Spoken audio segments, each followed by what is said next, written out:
Invisible penis, invisible penis. There's an invisible penis, and it's invisible.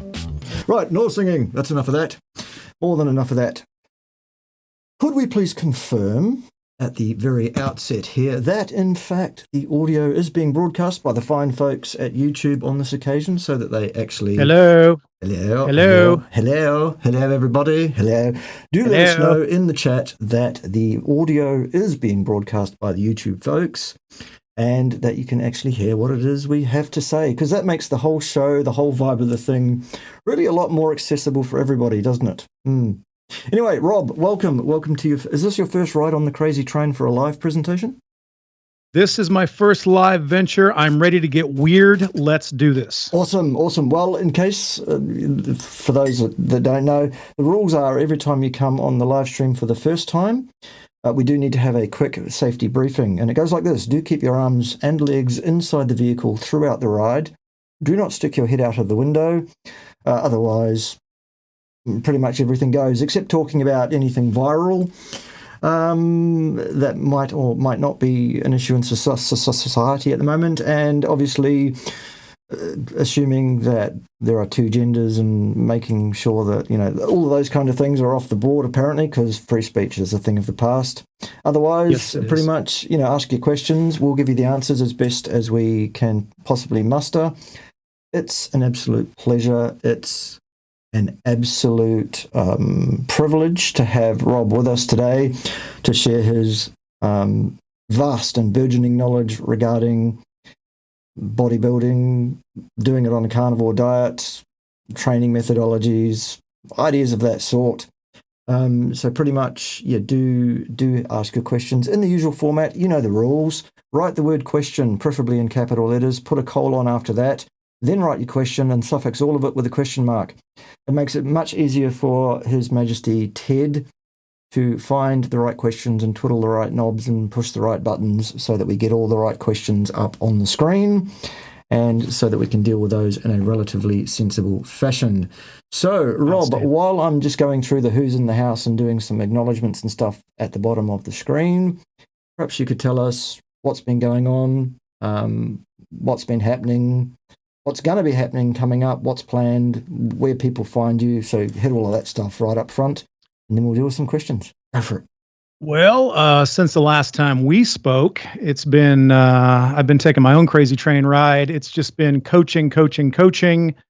I've been sort of expanding my YouTube reach a little bit, had some great interviews, including the lovely and talented Pim Johnson, or Janssen, as some would say. And training hard. I am retired now from competitive bodybuilding, but that doesn't mean I know a thing or two. And I've sort of made a transition into, you know, no longer competing. So I like to say I'm no longer striving for a competition physique. I'm striving more for an apocalypse physique. So I'm just trying to be the best version of myself that I can possibly be. And I'm still doing that on a carnivore diet, which is the, as you know, species appropriate diet. Thank you very much. And it's just been crazy, man. It's been nonstop work, and I wouldn't trade it for anything. Awesome. Very, very awesome. There is an amount of fuckery, to be fair, involved in the YouTubia and trying to be a YouTube influencer, creator, I guess, if you like to think of it that way. You know, they'll always claim that any faults that occur are not with any malice or forethought, but, you know, who knows? Who knows? Just had lunch. Let's get weird. Says Carnivore Cat. Just had lunch. Carny meat loaf, tops with bacon. Very good. Sounds good. Yep, sounds awesome. General. Was it raw? Yes, General Luke, and well, I don't know. General Luke here of the Meat Militia is in the house. Hello, Luke. Are you taking names of any latecomers, General Luke? We want to know who's late so that we can apply the administrative corrections later to those folks. There'll be dusters and perhaps head cleaning duties and all sorts of things that need to be going on. Pillar Fit Vegas is here. She's a personal fave of mine on the Instagrams. I've been following her for some time, and we recorded an interview, her and I, yesterday. And that will be going up on the Fine YouTube channel probably about the middle of next week. So keep an eye out for that one, boys and girls. And also attack helicopters. I am a fire truck, by the way. Okay. Well, what are your pronouns then, Mr. Big Hose? I don't know. You walked right into that one. Yeah. My pronouns, as an attack helicopter, my pronouns are, and they must be pronounced correctly, otherwise that is hate speech. So you will not get hate speech from me, my friend. Excellent. Good. Well, you won't get any from me either because, well, we love you here, Robin. There's nothing you can do about it. You have the best people in the world, man. I'm excited to be here. Excellent. Right. Well, just scanning through, looking for questions, waiting for questions. Any questions will do, boys and girls. In the meantime, the non-liker obliterator beast indeed approaches. Do hit the like button. Otherwise, you will probably receive a late night visit from His Majesty Lord Edward Yellow to my immediate left here. Won't they, Ted? Ted? Are you all right, son? Ted's actually refusing to respond to me at all because I've refused to pay his appearance fee, basically. So he's on strike. Come on, Ted. Yeah, I know. He's a grumpy sod. He'll be back though. Will Ted once he's actually going for a little operation. No, not that kind of little operation. He's actually going in for some facial reconstruction. He's going to get a new eyeball very soon. Oh, it's not reassignment, is it? Well, perhaps. I don't know. In the meantime, he identifies as a giant in the entertainment industry, and his pronouns are fee-fi and fo-fum. Again, pronunciation is key on that as well. All right. Yes, the obvious question. Let's start with that one. Do you need carbs for bodybuilding, Rob? All yours. Oh, well, absolutely. Not really, no. Listen, it's very, very clear from a physiological standpoint that carbohydrate does not build muscle. Carbohydrate is purely an energy source and not necessarily the best one out there. And I'm telling you right now, it's about protein, it's about healthy fat, and it's just basic 8th grade physiology that you can build muscle on fat and protein being the obvious key there. So no, I actually made some of the best strides in my competitive career when I went to full carnivore in 2019. And I actually definitely brought my best physique in my competitive career, which spanned about 10 years by going full carnivore from more of a ketogenic diet. So it wasn't even from a carb, laden, typical, bodybuilding approach. It was from more of a ketogenic primal approach to then full carnivore. And that's when I got the best results. So you absolutely do not need carbohydrate to build a very elite physique. Absolutely. That's silly. I agree with you, absolutely, Rob. But what about those haters with their hate speech that will come back at you and say, "Oh yeah, Rob, but insulin though, bro, you can't get the protein into your muscle cells without the insulin, bro." Well, insulin is an anabolic hormone and it is a storage hormone, but it's about, it's not how much you get or how little you get, but it's the precise amount required, and it's not nearly as much as you think.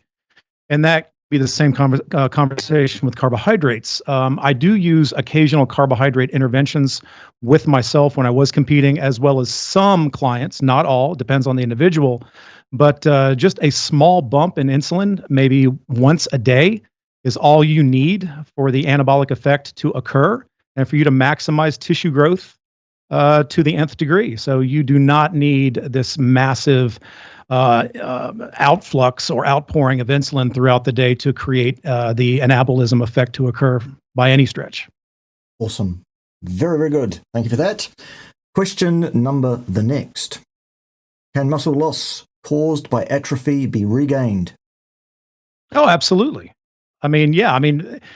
Anybody who has been through a gain phase and then a subsequent cut, especially if have been a competitor or have really trained hard to maximize the amount of lean tissue that you can, and then whittle it down to the leanest possible amount to present a very lean and shredded physique, would know that, there's going to be periods of time where loss will occur, and you put up with that inevitable loss of lean mass in order to present the leanest, most shredded physique possible. And then you go through periods or periodization throughout the year to put that mass back on and recomp. And, recomp has been talked about on this show many, many times to absolute perfection. So absolutely you can.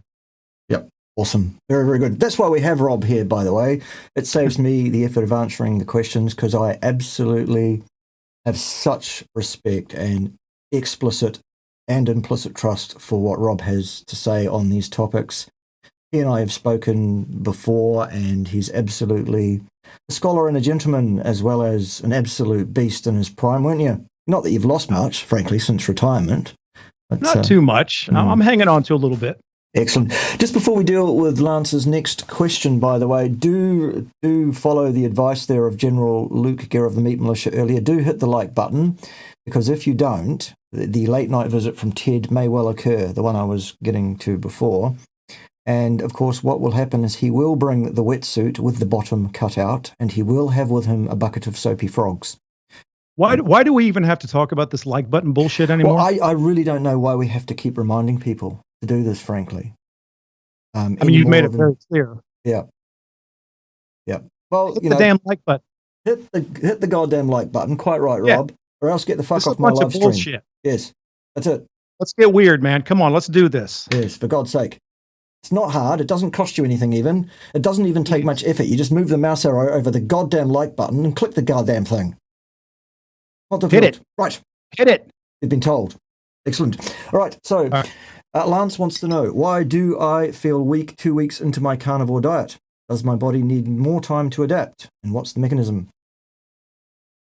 Well, that's very little information, but in terms of adaptation, that's a huge thing, especially if you're coming off of a glucose-dependent metabolism, depending on how long you've been glucose-dependent, and you have to give it ample time to make that transfer over to a fat-burning metabolism, and that can take not just weeks, but it can take months, sometimes even longer for certain individuals. I've worked with clientele very, very closely where it's taken them the upwards of 6 to even 8 months for some to fully maximize their ability to train hard, to maximize their lean tissue growth and make that conversion to where they feel 100% and they're ready to crush things again. And if you are patient, then the PRs will come and that strength will return, and you can maximize as much lean mass as you are genetically predisposed to putting on if you just give a little bit of time. We live in this weird quick fix culture where everybody thinks everything has to be immediate. It's a pretty good investment, I think, when you tell people, if you've been on an inflammatory, carbohydrate-ridden Western diet, and if I told you that you could completely alleviate all of the detrimental effects of said diet over the course of just 12 months, that's a pretty damn good investment. If I were to give you a dollar, US dollar, and say, come back in 1 year, and I'll give you back $1 million, you'd say that was an excellent investment. Yet the same can't be said for most people when it comes to optimizing their health, their muscularity, their vitality, their performance. So you have to give it some time for sure. And, I literally have trained thousands of people over the course of many, many decades. And it can take anywhere from 6 to 8 months. And I've had people take over a year before their performance and their tissue growth is optimized to their genetic potential. Awesome. Yep. Cool.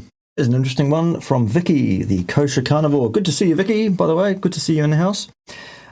Is there any real benefit from a hydrogen water generator? I don't have the foggiest damn idea. Right. Okay, good. I think personally, nah, not really. No. I don't see the point personally. I wouldn't necessarily invest in that unless you already have, in which case they're great, I'm sure. If you've already spent the money on one, I think that was a fantastic investment. Good job. Yeah. Look, I don't really see any potential benefit necessarily either. I'm sure they've told you all sorts of things that they think is associated with the taking of hydrogen water generated, whatever that is. Whatever that is. I'm assuming that it's water that has... It sounds really important, though. Well, this is the thing. Yeah, absolutely. Right. Now, let me write that down. I need to look into that. Yep. All right, let's have another question from Pilar Fit Vegas. Yeah. What's his opinion? That means you, Rob. His. She's assuming your gender. That's hate speech, assuming genders. I am a fire truck, remember. Yes. Address me accordingly, please. Yes, with a big red fire hose.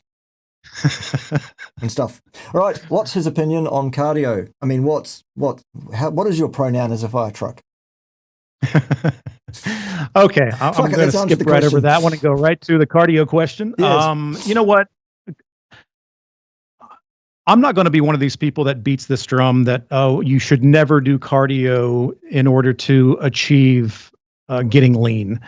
I mean, it was obviously, for me, it was always about conditioning. I would do cardio 3 to 5 days a week while I was competing, and I do cardiovascular exercise now, except it's a little bit more intense and it's a little shorter duration. But for me, it was achieving a conditioning element. So I would be leaner, more vascular, and have better muscle separation. So, but no, to get lean, you do not need copious amounts of cardiovascular exercise. It is something for health and longevity and cardiovascular health. It's definitely not needed in terms of achieving a state of leanness. So, for me, to achieve that level of conditioning that I needed to compete on stage, and even now trying to be the best person I can be, the cardio element is just part of my health and longevity routine. It's not a staple of getting shredded. I mean, unless you're just dieting poorly, if you need to incorporate, if you have to resort to a bunch of voodoo and bullshit in order to achieve a certain level of leanness, then you're just doing it wrong in the kitchen. Period. I mean, high intensity exercise and a proper diet is going to go so much farther in terms of developing leanness and conditioning than copious amounts of cardiovascular exercise, which can oftentimes be detrimental if done in excess. Okay. Fantabulous. Fantastic, Mr. Big Hose. Yes. Right. Okay. Next question from Ban Palos. I feel like I have more energy taking creatine. Is it mind over matter, or can extra water in the muscles due to creatine be beneficial? Hydration, for example. I've been using creatine for many, many years, and it is a cellular volumizing agent that works in conjunction with water in the muscle cells. But I've not seen anything that would convince me that it's going to give you extra energy or any performance benefit as far as your lifts are concerned.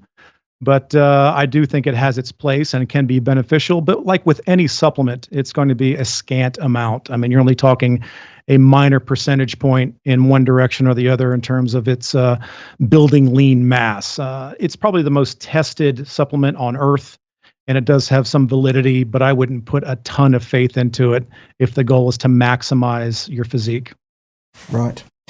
Okay, I'll probably need to do some translation here for you, Rob, so I'll do that for you. Question, 59 years of age, 5'10", and 150 pounds. Carnivore plus spices, periodic fasting, 36 hours and 60 hours, to attempt to accelerate skin shrinkage and remodeling. Otherwise, healthy as far as I know. Does Stem Enhance help hinder the remodeling? I'll deal with the last bit of the question about Stem Enhance. Yes. The answer is, in theory, absolutely. Stem Enhance does have the potential to help with that remodeling. However, the FDA does not allow me to say, yes, it does, and yes, it will. I'm not allowed to make any therapeutic claims of any kind.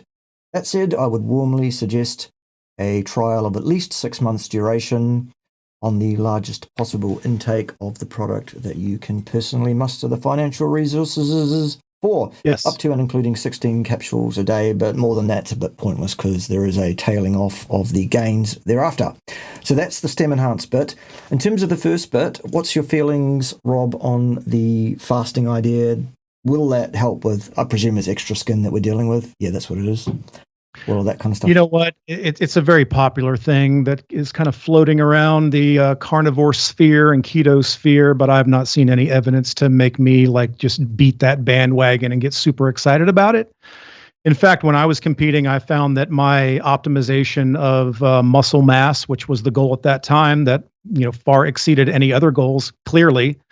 I ate 2 to 3 solid meals a day, and I trained my ass off, and I never felt any real benefit in doing long bouts of fasting. For me, it was more periods of intermittent fasting. And then what I would do is an occasional 24-hour fast just to kind of clean things out. But I don't have any clear-cut evidence to suggest that a 60-hour fast is going to accelerate skin shrinkage or anything like that after some excessive body fat reduction or body composition changes. Bart, you may be able to answer that question better than myself, but I've not seen anything. Okay. Yeah, I tend to agree, Rob. I think that while there is some mechanistic speculation, there is some, here is a potential mechanism by which this may be of assistance. It's in that after about 72 hours without food, autophagy will be maximized at that level. And as such, if you've got extra skin and dermis and stuff floating around that your body understands that it no longer requires, it may tend to start breaking that down and shrinking, remodeling, and all that kind of stuff. There's no guarantee that it will work, or over any particular period of time. It's the cross you bear, I guess. At the end of the day, I would still go with, taking the weight loss, and if you've got extra skin hanging on after that, that's probably still a win. Absolutely. I mean, I think the real thing to say to Fred here is, man, congratulations on what you've been able to achieve. You bet. I mean, clearly you're in a better place, and you've taken massive steps into being, a better human being, and, looking better and feeling better, performing better, and taking great strides towards accelerated longevity. So good for you, man. Don't worry about it. Just be you and keep hammering. Yep. Killing it. Absolutely. And if folks are interested in where you might access this miraculous stem cell encouraging supplement called Stem Enhance, you will find the link underneath this video in the show notes. It's the one that starts bit.ly and then it goes /BART-KAY. Click on that, and at the bottom right hand of the page that you link off to, when you click that link, it'll say get your Sorul products here. Easy. And do that. I've learned much of what I know about stem cell research from Bart. So whatever he says to do it, and do a consult if you haven't. You bet. Absolutely. There is a bit of a wait for consultancies, to be fair, though my calendar is pretty well slammed, but I will get to you. Well, then get your shit together. Exactly. And if it is urgent, let me know so that I can juggle a few things. But, it better be actually urgent. Otherwise, once again, Ted will show up and he'll bring his fluffy yellow truncheon, not to mention that small guillotine that he keeps around as well. He really is a bit of a stickler for discipline, is our Ted, especially when he decides he's no longer going to be speaking to us, in which case he's steadfast in his silence. Anything, Ted? No. Kind of quiet today. He's just not. Yeah, good thing you're here, Rob, to keep the vibe of the show rolling, frankly. I'll give it a whirl. Good work. All right. So why is it that so many, basically all, to speak of, bodybuilders promote this ridiculous fucking low-fat approach? Expletives added by myself for effect. Chicken breast, egg whites, rice, pasta, all this bullshit. Where the hell does this come from? Why is this still hold sway? Number one, it could be something to do with something I heard a particular person that I respect talk about, some Randall cycle or something, but I don't know much about that. I'd have to defer that to no, apparently experts. He doesn't either. Apparently he's wrong. Yeah, apparently he's wrong. But listen, I did this in the 90s, back when I was first heavily steeped in the bodybuilding universe, and it was high protein, high carb, low fat. And then conversely to today, and many of my clients are high fat, high protein, low carb. You're going to get basically the same effect if you get your macros proportioned accordingly, but without the massive inflammatory effect that would happen with the high carb approach that is going to steer you into a cascade of absolute detrimental bullshit. And I experienced that myself, which is what got me into a primal, then ketogenic, then carnivore diet. Back in the 90s, when I was doing a high carb, high protein diet, I was so inflamed and so broken, and I thought I was strong. I thought I was healthy, and it would take me 20 to 30 minutes to get out of bed in the morning because of massive hip pain, lower back distress, knee distress, energy lulls throughout the day, cloudiness, brain fog. And when I switched over to more of a primal ancestral diet, which ended up, going down those rabbit holes towards a ketogenic, then ultimately a carnivore diet, everything changed. And I would say my ability to sustain and add lean tissue, even at 50 fucking years old, speaks for itself. When I was eating massive amounts of red meat, eggs, and chugging raw milk whenever I could find it. Yep. Absolutely. Also, just a couple of quick shout outs before we move on. Let's do a shout out to Charger Mopar, whose question we've just dealt with. For those that don't know, I think it's not really a secret. We all know that his real identity in the Matrix is one Richard Rodriguez. And the OG. He went carnivore, get this, boys and girls, in 1983. That's when he went carnivore. Unreal. Completely unreal. God. So if anyone says, look, there's no long-term data on this, introduce yourself to Rick. 40 fucking years. And I think the long-term data goes back to our human existence. I mean, you can't go back how many millions of years? Well, about 4.5, I think. Yeah, 4.5 million. Is that all? Yeah. Yeah, no, it's just a crazy fad, though. Just a crazy fad, Rob. Yeah. And the second shout out I wanted to make was you too can have a fine drinking vessel just like this one, to which you would just need to click that same link, the bit.ly one, and instead of choosing buy some cereal, which you should do anyway, you can choose go to the merchandise store and you can get this fine mug and many other fine bits of merchandise as well from the merchandise store. Also, feel free to use the super chat button, by the way. We haven't seen that one used yet today. If you don't open your hearts and your wallets, we might consider not coming back ever again. Because so otherwise, how the hell do I pay Ted? Frankly. Here we go. Come on, people, get it together. That's it. It's not hard. Not hard at all. All right. Oh, good. Fucking jumping chat window. Just my favorite thing. One of the things that YouTube need to get their shit together on, which is many things, but one of them is to stop this bloody chat window thing self-navigating anytime, it gets like a certain size buffer of questions that you haven't read yet, that it just goes boof and moves the chat and you don't know where the hell you were.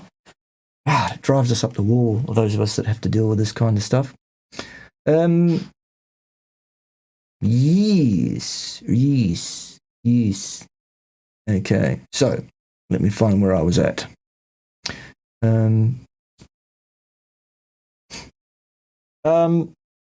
Marwin, thanks for the question. Not sure what your meaning is there and what it is you're actually asking. Because, protein, yes, in the right amount, absolutely, for you and your activity level and your body size and all of that, yep. It'll be close to a given percentage of your macros, and for most people it's within 5% either way is ideal. Fat, I guess you mean prioritization?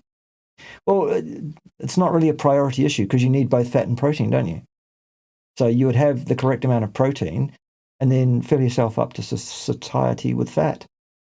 Is that completely off the planet? I see that. I see a variation of that question all the time, and I think what Marwin, if I'm pronouncing that correctly, yes. I mean, the simple answer to that is I begin the process with protein. And it's establishing a certain amount of protein per the individual that is adequate to building lean mass, repairing cells and tissue without being in excess. And then you would bring the fat up with that as well to a certain degree. And for me, I like to begin somewhere in the area. Once we establish protein requirements for that individual, I like to be somewhere in the area of 60-40 fat dominant over protein. And it could be more in the lines of 65-35. It just really depends on the individual. So I do begin with protein, and I do place a priority on protein. I think that's critical. And then I bring the fat up to that to that 60% range once that protein requirement has been established. And then we go through the process of working together in that coach-client relationship to establish if that division of macros is working successfully for that individual. And then we obviously make adjustments as we proceed throughout that relationship. So I think that's probably what Marwin meant with that. Okay, excellent. Thank you very much for the question, Marwin. And we are assuming your pronunciation. If that's hate speech, apologies. Do correct us with a phonetic spelling if we've got that wrong. It might be Marvin. Who knows? Who knows? I'm just pronouncing it Marwin because phonetically that's what it looks like. So I'm assuming. Once again, the pronunciation of my pronouns is quite clear. Okay, very good. Right, Jennifer. Jennifer wants to know, I'm constantly being told that my muscle recovery will be delayed because of my restricted carb intake. Oh, for fuck's sake. Is that really a thing? Go, Rob. 100% absolutely unequivocally no. That is exquisite bullshit, as I like to say.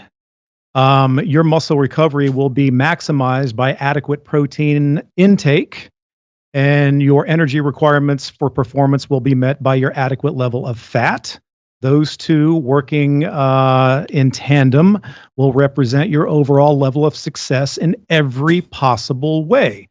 Carbohydrate, as far as I use as a tool, is taken in extremely tiny amounts, to some degree zero, depending on the client. And it's just an intervention to achieve an aesthetic or a slight performance benefit if that person is in a severe caloric deficit in a cutting phase for either a competition or some sort of an aesthetic goal that they have placed on a calendar. But recovery is going to be maximized by your level of quality protein intake, period. End of story. You do not need carbohydrates. They are one tiny, tiny tool in the toolbox. I often like to say, as far as carbohydrates are concerned, I have this one wrench that loosens this one damn bolt that I occasionally will have to loosen or tighten on occasion. So I don't want to lose that one damn wrench, but I rarely ever need it. So no, muscle recovery will be heightened by your level of protein intake, and provided you're taking in an adequate level of food via mass intake. I love it, Rob. You've been watching. I love it. I think Ted has finally decided he has something that he wants to add to his response to that question. So I think should we let him? Please. I've been waiting for this. All right. Let me see now. Where is Ted's pre-recorded? There it is. Bollocks! Okay, I think that's pretty straightforward. That's what he thinks to that. Good. Thank you, Jennifer, though. That was a good question. Notice he's still not speaking, is Ted. He's remaining Is it me? silent. Well, no, it's not. Here's what it is. Ted, while he identifies as a giant in the entertainment industry, that's because of his past activities. A lot of people don't know that Ted actually supplies the voice for the fictional character Brian Blessed. And as such, because the fictional character Brian Blessed is so much larger than life and so really hugely famous, gotcha. Ted thinks that he's entitled to a massive appearance fee just for use of the voice. And as such, I'm not going to pay it, sense. frankly. Yeah, I think his ego is a bit out of whack, to be fair. Plus, when I do let him speak, he seems to completely actually lose his rag. I can't do a thing with him. He tends to go too far. You give him an inch and he'll take a mile, Ted. Anyway, that's for another day. Okay. Where's the riding crap? Smack them knuckles. The riding crap? You mean the crop? The crop.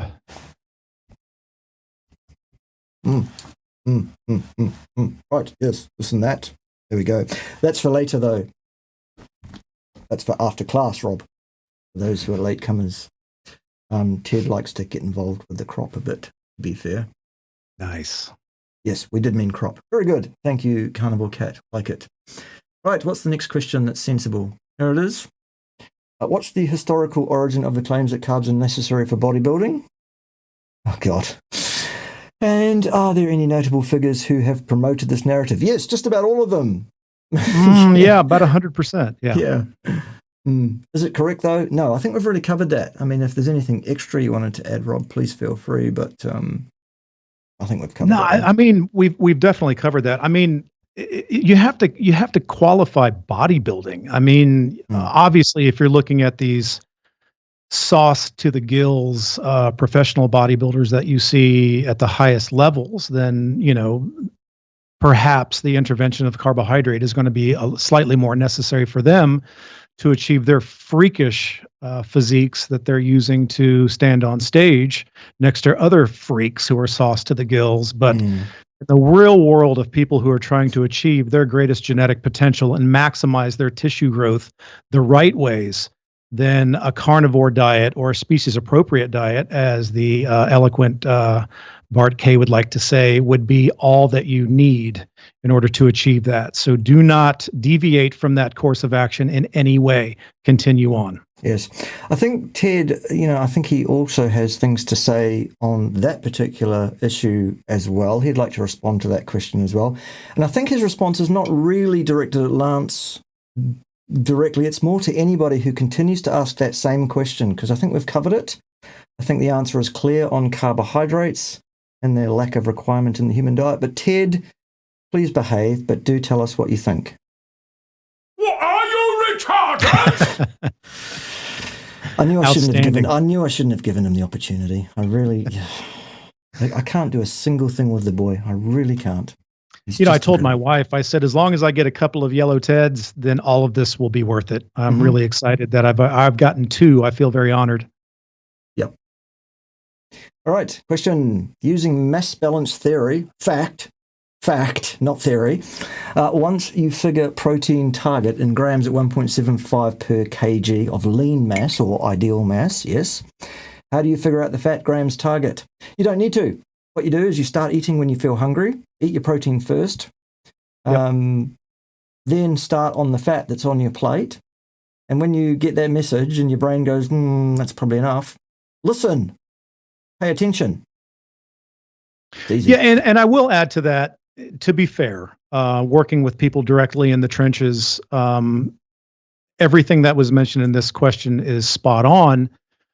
And then, as I've mentioned in the previous question, I would then regulate the fat up in volume to achieve somewhere in the neighborhood of 60% of total macros being consumed, depending on the goal at that time, whether it's to maximize lean mass or if it's to cut and get lean, change body composition in one direction or the other. That's when you have to turn the knobs on that and determine what's best for that individual. But again, I mean, they kind of answered their own question. You begin without calculation with protein and then bring the fat grams up to somewhere in that 60 to 65% range of overall volume to achieve the figure that works best for you, depending on the goal at hand. Awesome. And just one final addition for me, here's what I do, which generally works out with the math to be about right, is I look at my plate before I start eating and I go, does that look visually like it's about 7/8 meat and 1/8 fat in terms of the volume of stuff on the plate? If it does, job's a good one. If it doesn't, I add some butter, which I usually do anyway because I like it. Not to mention a generous amount of salt. I love what low oxalate grandma said the other day at the end of our interview when I was talking to her. She was like, I said to her, do you want to leave us with any comments? And she was blah, blah, blah, blah, blah, this and that, and it was all great stuff. And then she said, oh, and by the way, put some goddamn salt on your meal, for God's sake. That was a great interview. Yeah, it was. It was good. Great. So that's what you do. That's what 100%. And the thing is that sometimes gets lost in translation is if you're following a list of foods that are carnivore in nature, a lot of the shit gets sorted out on its own. If you adhere to your own fine-tuned satiety signals, and then you pay attention to what's happening to your physique, to your performance. So when I'm working with clients, it is very individualized. But, it's a series of simple questions. How is your performance? How do you feel? How is your sleep? Do you wake up feeling recovered? Are you having energy lulls throughout the day? And then we have a long discussion about any dietary transgressions that are leaching in. And then if they say they're 95% carnivore, I'll say, tell me about the other 5%. Because that other 5% could be critical in maximizing your results. So it's about having discussions and conversations with people and being real with people. And that's why consultations carry so much weight. You can trade information back via text or direct message on training apps all day long, but until you sit in front of somebody face to face and have a sincere, heartfelt discussion as to what they're going through as a human being, you're never going to get a real clear picture of what they're dealing with.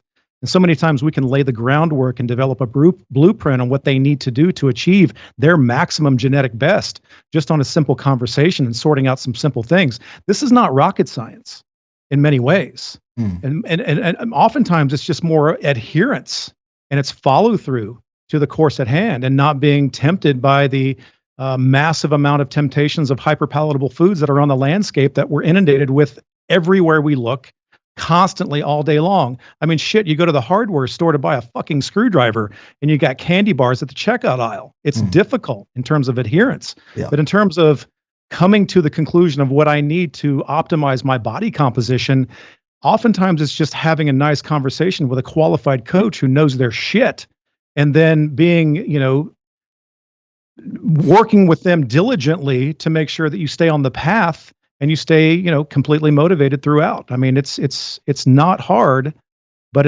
our hunter-gatherer ancestors didn't deal with this temptation culture that we live in today.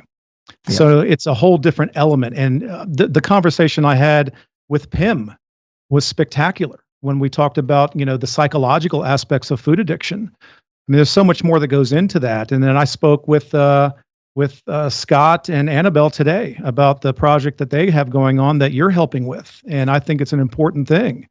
And I need to tell everybody, and I'm going to, that they need to support that project and look into that, because you've got some amazing individuals that are willing to work, on your team to work with you through this Absolutely. stuff. And so a qualified coach that can walk you through this minutia of bullshit that we're being inundated with in our culture is absolutely invaluable. And you need to seek that information and that guidance. Right. And here's where you find it. I kind of went off in the weeds there. Sorry. No, not at all. Absolutely agree. It's a good shout out. And here's where you find that. www.limbic-training.com. Get yourselves over there. Yep. Everybody can register for absolutely free, gratis, no charge whatsoever for the entire month of March.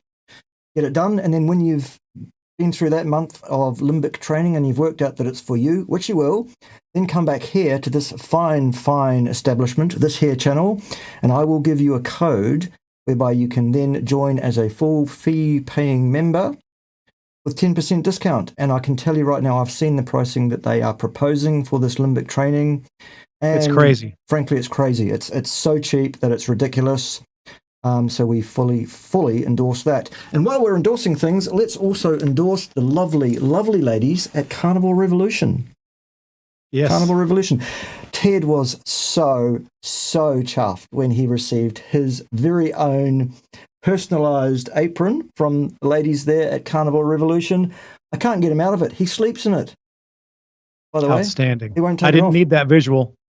Well, he's still got his shorts on underneath, haven't you, Ted? It looks like he has. Good. All right, but he won't take it off. I can't get him out of it. I can't do a thing with him. As we know, he's completely unbiddable. Well, shameless plug also, I had them both on my channel as well as the amazing Pim. And so maybe check that out if you feel so inclined. I'd love to have everybody over there. Right. Yep, you bet. Also, you'll find that myself and Ted have done a cooking session, a recipe over there. Well worth looking. It's very complex, very difficult. Ted did very well to manage it, frankly, but there you go. I think Lance is here to troll us, Rob, to be fair. What's up with Lance? I don't know. I think he's trolling us. I think he knows the answer to these questions, but I think he's just feeding us the lines so that we can go through the steps and cover this off. Yeah. Yeah. Heart disease, animal. What, are you retarded? Yeah. No. Do we have to cover that? I don't think so. I think we understand by now. There is absolutely no connection, even by way of association, that is meaningful between the consumption of animal products of any kind and any deleterious health outcome of any kind whatsoever. None at all. Let alone Zero. Proof of a cause and effect relationship. So forget it. We're done with that. We're actually quite bored of it, to be honest. If you've got some evidence to the contrary, anybody, Why don't you bring it to the table and debate me face to face, live, on camera about it? Well, apparently we have to have sharp, pointy teeth to carnivores. Yes. Sharp, pointy teeth and claws like this. I got to tell you, man, I know this is off topic, but when I saw that interview, I almost fell out of my fucking chair. Yep. Lame Norton, you are an imbecile. Lame Norton, Lame Wow. Norton, you are as stupid, as dumb as a post, son. Wow. There's nothing else I can say. That's the sort of thing we expect to hear from Milton fucking Mills. Yep. We don't have sharp, pointy teeth. That What a and strange Sorry, Rob, go on. Oh no, I'm done. I think we've cleared Lance off the docket there. So yeah. Good. No heart disease issues there to be worried about. Yes. That's about oxidation and inflammation from a high carbohydrate, high seed oil diet. Lance also wants to know about the components of Dave's diet. Who the hell's Dave? Exactly. This is Rob. And that's Ted. And I'm Field Marshal Professor Lord Bartholomew WTK. There's no one here called Dave. No, man. I don't identify here. as Dave either. No. No, Dave's not here, man. All right. Well, Tim's not here, and so it's entirely possible. Let's have a song. Tim's not here. We can sing as much as we want to, as much as we want to. We can sing all day, but then we wouldn't get any questions answered, would we, boys and girls? Invisible penis, invisible penis. Right, no singing. All right. No singing. No. That's enough. Yep. That's all you get. If you want more singing, send us all your money. Or you can actually look at my Fine channel, and there's an example of actual singing, properly singing, not just being a silly bugger there that you can look at. I posted it this week. Sorry about the quality of the audio recording of the singing. You have to understand that this was not an event that was supposed necessarily to be recorded or mixed or produced in such a way as to make it audibly, it's noisy, it's messy. It's a recording of yours truly, myself, doing some singing as a guest. I was invited to do one song in a set, one night, and I did. And the recording that's posted on my channel was taken directly from the mixing desk of all the inputs and stuff. And it's, as such, it's not a great recording, but you get the idea. If you want to hear some actual singing, there it is. Or you can find some of my other channels whereon there's lots of guitar playing and singing, and you'll find a linkage to all those YouTube channels in the show notes under this one. And coming from somebody who's been playing guitar since he was 9, me, it's fantastic, and you should go there. Thank you. Appreciate that. All right. Jesus, well, at least Lance is asking questions, I suppose, so that's good. Is it possible that bodybuilding on a carnivore diet can lead to a suppression of the thyroid due to the high protein content and the resulting high levels of methionine, cysteine, and tryptophan? Well, first you have to define high protein content. Yes. That could be a huge spectrum there. Suppression of thyroid would be more of a direct result from chronic dieting. Being in a caloric deficit or an extreme caloric deficit for long periods of time can definitely result in that. But just protein in terms of quote high, that would have to be qualified in order to have an intelligent answer to that question. But No. I think the detrimental effects of a long-term caloric deficit are going to go a lot farther in the reduction of production of thyroid than anything else. Yeah. And, if we're not talking also about a poorly put together diet that's ridden with carbohydrates and seed oils and sugars, of course. Yes, indeed. There you go. Super chat. Yay! Super duper chat. No singing. Need more of those. Yes. Australian dollars, we like those. Pacific pesos, very good. They're worth more than the Kiwi Pacific pesos by a little bit.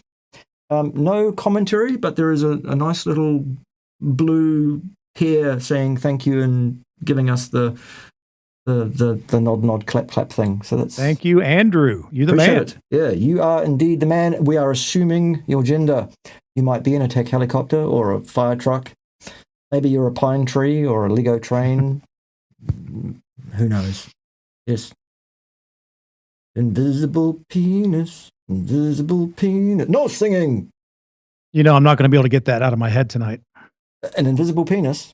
Yes, once they get lodged in your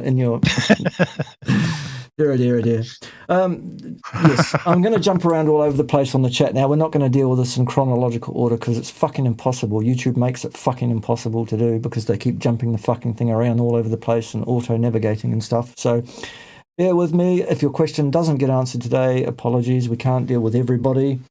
But some of us can't deal with fucking anybody, frankly. Well, we'll just have to do it again sometime. Well, please. Absolutely. It's a privilege and a pleasure to have such a learned individual here. Right. Question from Bob. Short for Kate, is Bob. That's a Blackadder joke for those that don't get it. Right. I hear a lot about resistance to sun burning from Carnivore, as well as the dangers of sunscreen ingredients. Are carnivores truly sun-proof? Can we safely tan, or is there still UV damage? I can only comment to that based on my personal experience. And now I've always had a decent resistance to the sun because I have more of an olive complexion.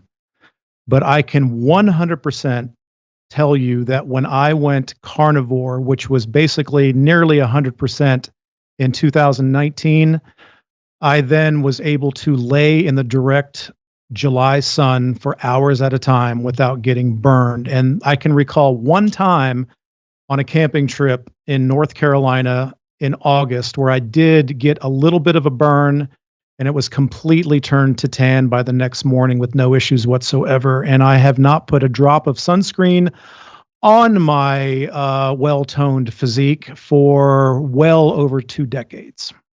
Excellent. So that's all I know. Yep. There is a mechanism, and a mechanistic speculation. There is a mechanism by which it's proposed that those who eat a carnivore diet are less likely to suffer sunburn. It's not sun-proof. It's a resistance. So the resistance is the correct term. Proof, not so much. You can still get burned. Absolutely. Right. Perfect. I myself do not use sunscreen at all. I don't touch the stuff. I don't go anywhere near it. And I do, in the summer months, I do expose my skin as much as possible without getting arrested, sometimes, to the sun. And all I do to ensure that I'm less likely to have any sunburn issues is I generally tend to expose myself to the sun when my shadow is longer than I am tall. And that takes care of it mostly. Yep. I am a huge advocate of sun exposure on a daily basis. I try to spend at least an hour in the sun, afternoon sun, every single day. And I can attest to its massive benefits in my health, my longevity, and pretty much everything. So yeah, big time. Yes. And environmental toxins are of huge concern as well. No sunscreen, no lotions. I mean, you can go a long way just with a little bit of beef tallow. Warm water rinses on hair for the most part. All these things is something that I do on a regular basis, and everything that we consume is all natural and nothing with any odd or weird ingredients in it. Pretty much if I can find something that I could ingest, then I know I can put it on my skin because it carries about the same weight for me. Excellent. This is a good question from Peter. He obviously gets it that calories are not an appropriate, scientifically valid or robust measurement of anything in food, and as such should not be used to communicate with clients and the general public about food in any way, shape or form. Quite right. What should we say instead? And that's something I'm still working on in my mind as to what terminology would be most accurate, soothing, least likely to cause a problem, while maintaining its robustitude and correctness and all that kind of stuff. So far I've been using effective energy. That's not actually strictly correct either, because at the end of the day, your body composition is absolutely a mass balance, exercise. It's got nothing whatever to do with energy directly. Right. Energy is a construct. Mass is not. Mass is a physical phenomenon that's measurable. Energy is not. In fact, if you want to measure energy, you have to measure its effects on mass. You can't measure energy directly. So, yeah, I mean, I've steered away from the calorie thing for some time now, and I also use the term effective energy. Not sure where I heard that. Dramatic pause. But yeah, I mean, mass weight of food, and then that's about all I know to do. Because if I outline it on a particular client's protocol, we can go. I mean, I can do it in calories if that's what equates to them, and that makes the most sense to them, and that's how their brain works. It doesn't matter how I determine that effective energy intake or that mass intake coming from division of macros.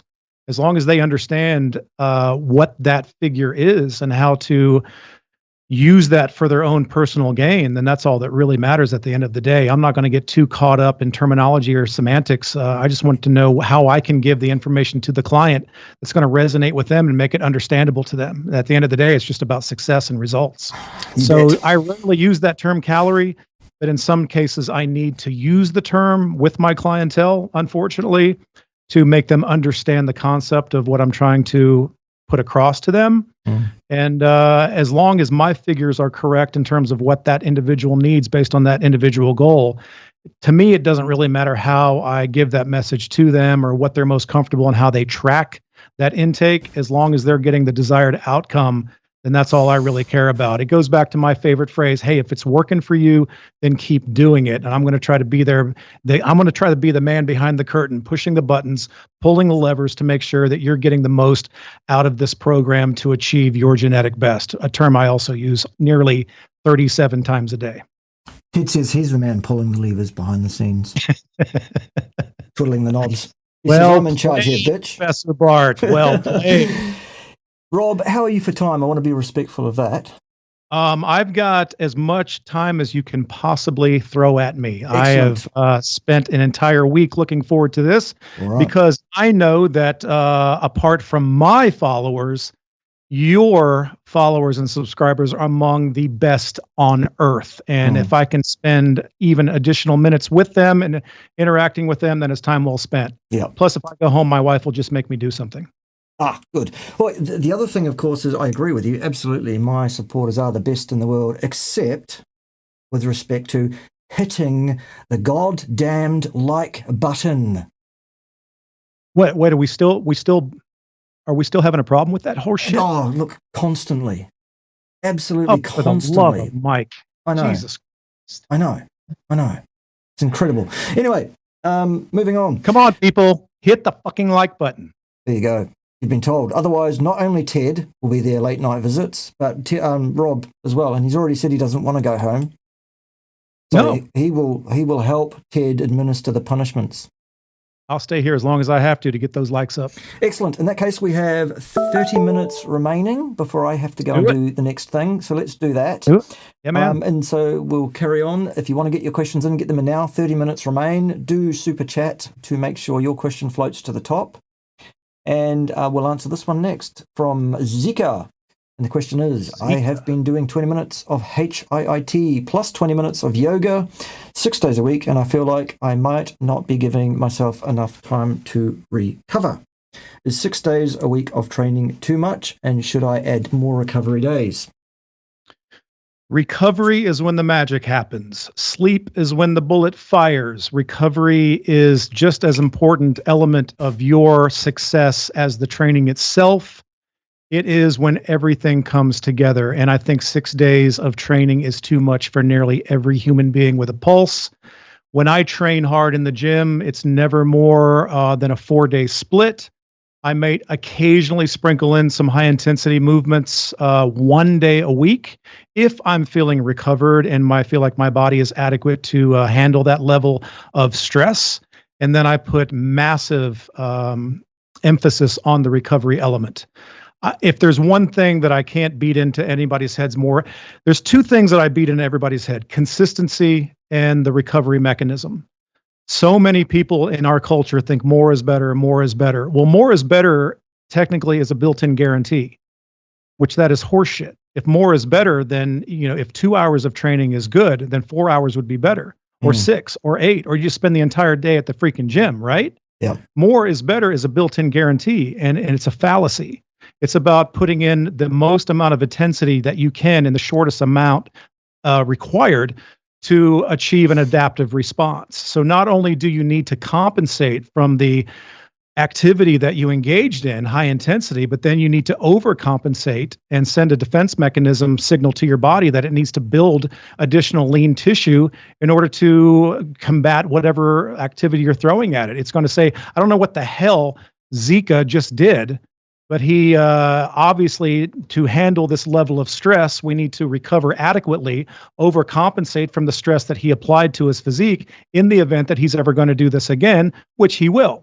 So yeah, to answer the question, recovery is paramount. So I would dial that shit back to probably no more than 4 days a week of high intensity exercise and give your body adequate time to recover. I mean, there are times that I go to bed long before I want to or feel like it because my family knows the emphasis that I place on recovery for results. I mean, that's just when the magic happens.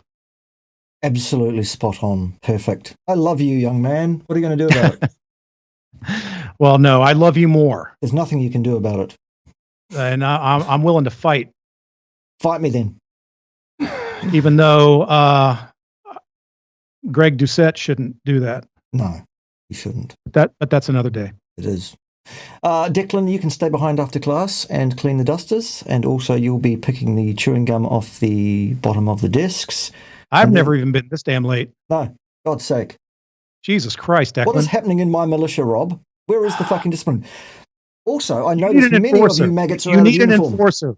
Do you have an enforcer on staff? Well, we do. We have the Master Chief, Dave, in Canada, but we need a muscled enforcer. I'm in. Right. You're immediately promoted to, well, I don't know. Do you want to be an enlisted man or are you an officer? Oh, that's your call. Well, You're the boss. In that case, we'll put you on general staff. This is General Rob Goodwin of the Meat Militia, and he holds the second highest rank that there is to be had in the meat. Well, the third really, if you count the royalness, really. And I have a skull ring. Does that help? Yeah. Well, yes. There you go. So, if you show up late to class, you will cop the full wrath of the skull ring. Right. All right, I got to change my description on all my social media to General of the Meat Militia. Yeah. Yes, we discussed this the other day when we did our interview, and it's really a very, very fascinating, very involved and intriguing thing, because people who track get into this mindset that you must track, and they become addicted to the tracking itself, I think. Yep. And then they will defend the idea that it's the tracking that causes the success, and they will defend that hill to the death sometimes. So I'm so pleased that we're getting through to people. I'm so pleased that Pilar Fit Vegas is at least questioning her own beliefs in that regard, because she has tracked since she was 14 years of age. Wow. And there's no need to track at all once you eat the right thing and train yourself to eat the right thing and start trusting your body's hunger and satiety signaling. Should I start with just tracking the protein? Okay, well, if that's a compromise, a step down position from tracking everything and just track the protein, sure, if you must. I mean, nowadays, I've been doing it for a while, sure, but nowadays I will look at the amount of meat on my plate and go, that looks about right. I never measure the thing. Do you measure your meat, Rob? Your hose? Every single morning when I wake up, and then once before I go to bed, just to make sure it's consistent. Yeah, me too. I'm always measuring my meat, but first I'm giving it several very firm tugs in a row in quick succession, quite a few, in fact. And especially if there's a 4-alarm fire, then I am up to the task. Absolutely, yes, indeed. Yep. No, okay. I think that's fine, actually. Yep. If you wanna track just protein, that's probably a pretty good step down, halfway house position to getting to a point where you finally learn to be free. Yeah. If she's been tracking that long, I mean, Jesus Christ. Yeah. I mean, you don't have to do that. I mean, we're back to the simplicity argument, the self-evident aspect of, if you're following the right food, if you're acquiring the right foods and consuming the right foods, then tracking can go to the wayside. However, if you have a specific composition goal in mind, then I have no problem with somebody tracking short term just to get a clear understanding of where they're at. And then after that, I mean, this is why the best prep coaches and coaches in the world want visual evidence over scales and things of that nature. Because if we bring in a certain amount of effective energy, and then we understand what measure of food constitutes said effective energy through a short period amount of tracking, and then just go by performance, how we look in the mirror, how our clothes fit, how that body composition is moving along. And if you can have a competent coach to review that and have, put a second set of eyes on that, then that carries its weight in gold right there. And then you're free of that lifelong tracking bullshit. You don't have to do it. Yep, absolutely. Which leads nicely to the next question, which is also appended to $5 greenback dollars. Thank you very much. That will keep the lights on for as many minutes. And Flame Emperor, outstanding name. We like it. We like it a lot. Yes. The question is it possible to consume too much iron on carnivore?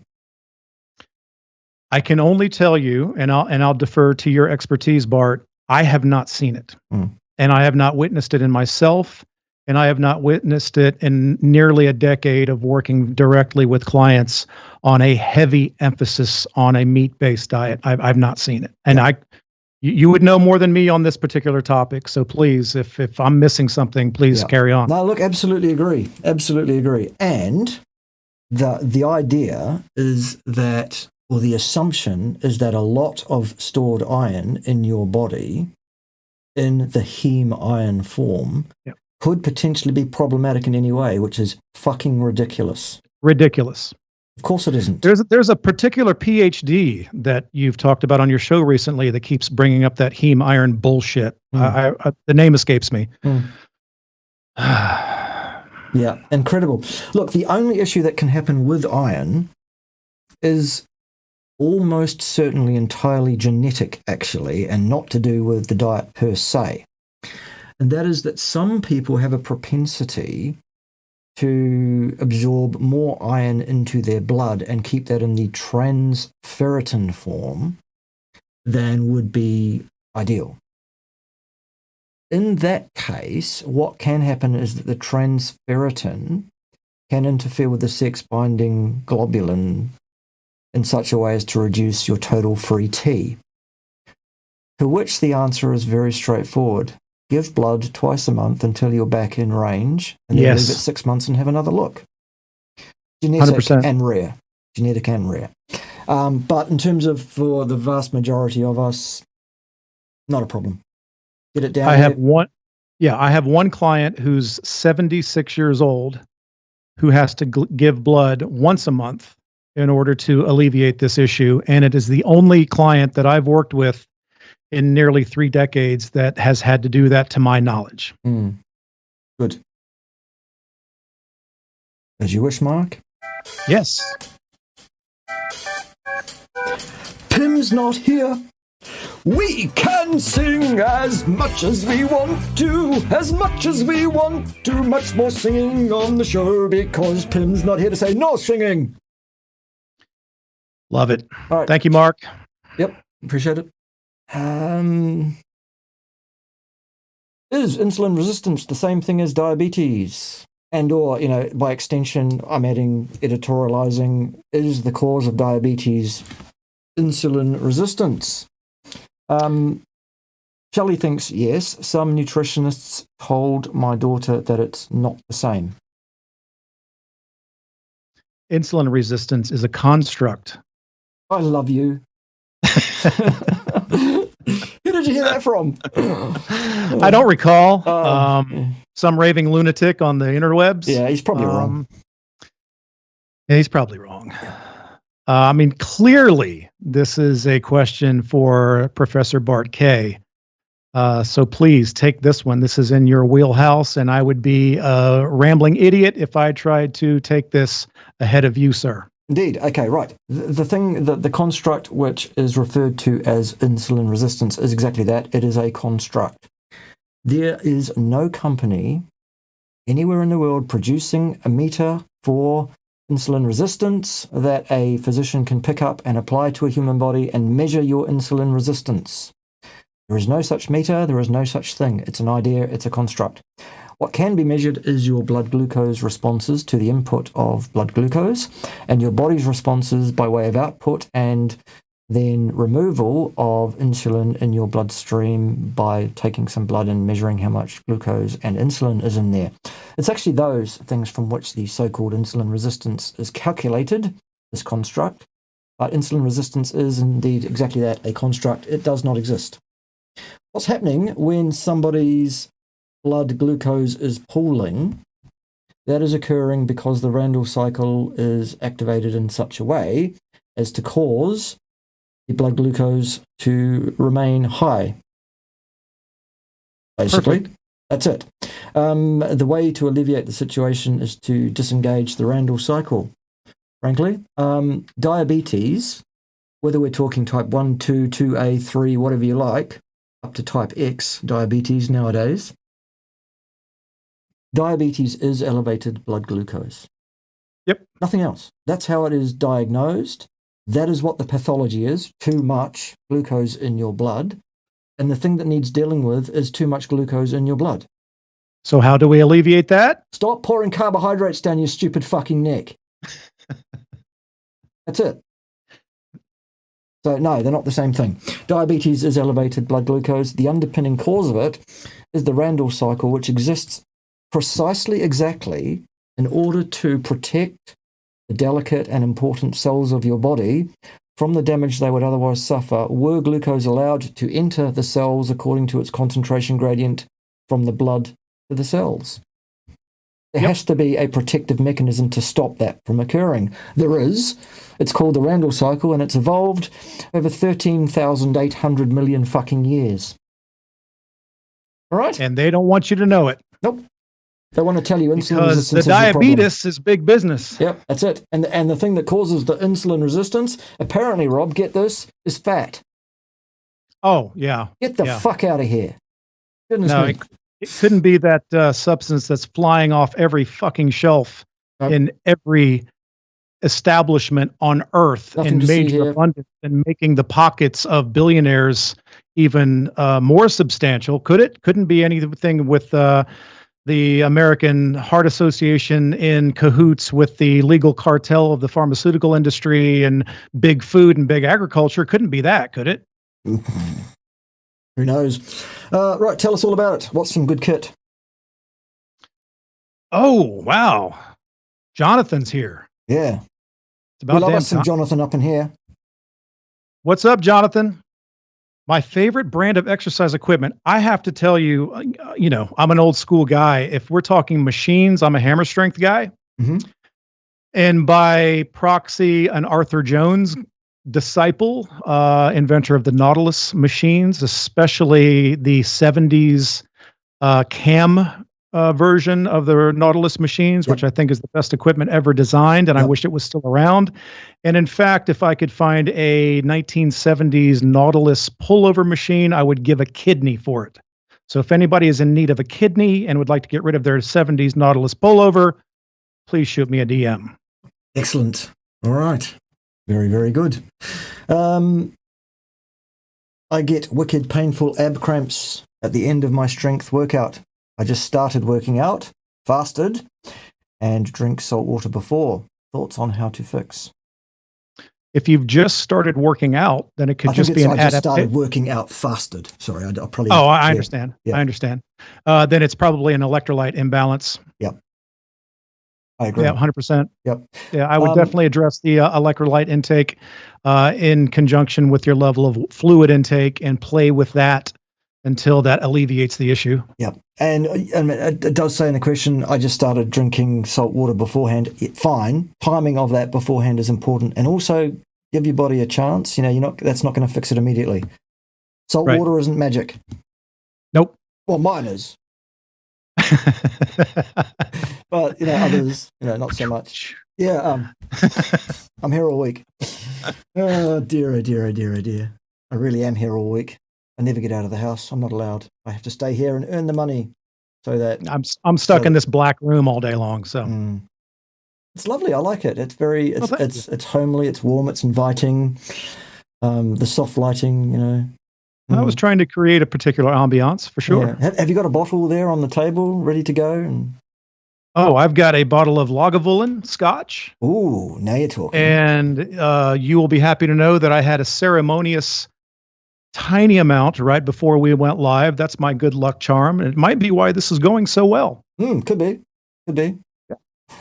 And I know that admittance to said shot of Lagavulin fine Scotch will probably have my Carnivore card revoked. And I'm willing to go through that. Yeah, of course, being now that you hold the duly appointed rank of general in the Meat Militia, you're fairly untouchable, to be fair. Yeah. A skull ring. So I have a level of immunity now. This is good to know. Well, it is. You're on the highest echelon of the pay scales in the Meat Militia. Your check's in the post, Rob. I'm 54 years old, and this is perhaps the greatest honor of my lifetime. So thank you. My pleasure. I won't let you down. Better not. Because if you do, His Majesty Ted will be on your doorstep. And he will say, "Hello, funny man. We have come here and finded you. Oh, make us come there." And stuff like that. But suddenly he'll sound like Sergey for some reason and stop sounding like Brian Blessed. Yeah. I don't know. So, yeah. All right. Well, I'm sure there are questions I've missed because I've been all over the place, frankly. And I don't just mean today. It's more like a lifetime of habitual situation of being all over the place. So what we'll do, I think, is we'll close off at this point. We're a few minutes ahead of the maximum time schedule, and that's fine because I need to prepare myself for my next paid client hour, which starts at the top of the next hour after that. So what we'll do is we will, in advance of all of that, we will thank Rob Goodwin very, very much for his willingness to share with us his sense of humor about the whole thing, because it really is a very important thing. Thank you for your knowledge and sharing it with us. We do appreciate it, and we would very, very much be honoured if you would be around some more. Tell us, before we go, where it is that folks can find you other than here. Well, let me just also say it was another incredible honor and privilege to be on this show. It's my second time, my first live, and I would love to come back if you'll have me. So just say the word, and if there's anything important or pressing on my schedule, I will immediately clear it in order to be here, since now I hold the esteemed honor of general. But you can find me at robgoodwin.com. Very, very simple. And I would assume that my YouTube channel will probably be somewhere in the show description. I would be honored if you find people would give me a look. I'd appreciate that. I won't let you down. And, I'm just thrilled to be here, man. I love everything that you do, and I'm a huge fan. And to have the honor and privilege of being on your show is, it doesn't get any better than this. And thank you to all of the incredible people out there in the Bart K universe. The last time that I did this show, I had an outpouring of people messaging me, and the comments were amazing, and it was very humbling. So thank you all very much. Excellent. Well said. Yes, the link to Rob's YouTube channel is indeed both in the show notes. It's also on the thumbnail for the video, and it is at Rob Goodwin Fitness. If you want to know, thank you so much. Not at all. Thank you for being here. So that was Rob Goodwin saying thank you very much. His Highness Lord Edward Yellow Ted of the Meat Militia, also holds the rank of Field Marshal, among other things. He says thank you very much as well, or at least he would if he wasn't giving me the silent treatment, frankly. This is yours truly. Field Marshal Professor Lord Bartholomew WTK signing off. And there is one further request which we must acquiesce to. And so it goes a little bit something like this. 2, 3, 4. Steak and eggs and steak. Oh, that's what you should have for your breakfast. Delicious. Eggs and steak and steak and eggs. Just making sure you heard. We got it. Right. Thanks very much. Join us next time. We're probably someone will be wrong on the interwebs because there's a lot of that going on. It doesn't look like slowing down anytime soon. It won't be me. Tim's not here. We can sing as much as we want to about invisible peni. Invisible peni, that's the plural of penis, just in case you didn't know. That's educational. Join us next time for the show.